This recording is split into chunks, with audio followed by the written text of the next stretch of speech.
Friends, welcome to our YouTube channel. അപ്പോൾ ഞാൻ ഇന്ന് ആഫ്റ്റർനൂൺ ഡ്യൂട്ടി കഴിഞ്ഞ് റൂമിൽ എത്തിയിട്ടുള്ളൂ. ഞാൻ ജസ്റ്റ് എൻ്റെ റൂമൊക്കെ ഒന്ന് കാണിച്ചു തരാം.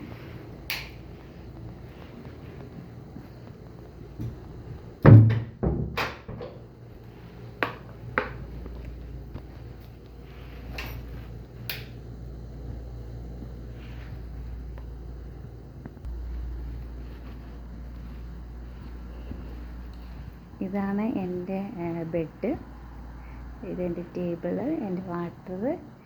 ഞാൻ നാട്ടിൽ നിന്ന് വന്നിട്ട് ഇപ്പോൾ 3 മാസമായുള്ളൂ. അപ്പോൾ എൻ്റെ ലഗേജ് കൊണ്ടുവന്ന പെട്ടിയാണത്. പിന്നെ എൻ്റെ ക്ലോത്ത് വാഷ് ചെയ്യാനുള്ള ക്ലോത്തൊക്കെ ഞാൻ ഇതിൻ്റെ അകത്ത് ഇടുന്നത്. പിന്നെ ഇവിടെ ഇങ്ങനെ എത്തുന്നുണ്ട്, ഇവിടെ ടേബിളുണ്ട്. പിന്നെ അപ്പുറത്ത് ഒരു ബെഡും കൂടി ഉണ്ട്. അപ്പുറത്ത് ഇതുപോലത്തെ ഒരു മിററുണ്ട്. അത് എൻ്റെ റൂംമേറ്റിൻ്റെയാണ്. അപ്പോൾ അവർക്ക് പ്രൈവസി നമ്മൾ പ്രൊവൈഡ് ചെയ്യണമല്ലോ. അപ്പോൾ അതുകൊണ്ട് അത് ഞാൻ പിന്നീട് ഒരിക്കലും കാണിച്ചു തരാം. അപ്പോൾ ഇതാണ് എൻ്റെ റൂം.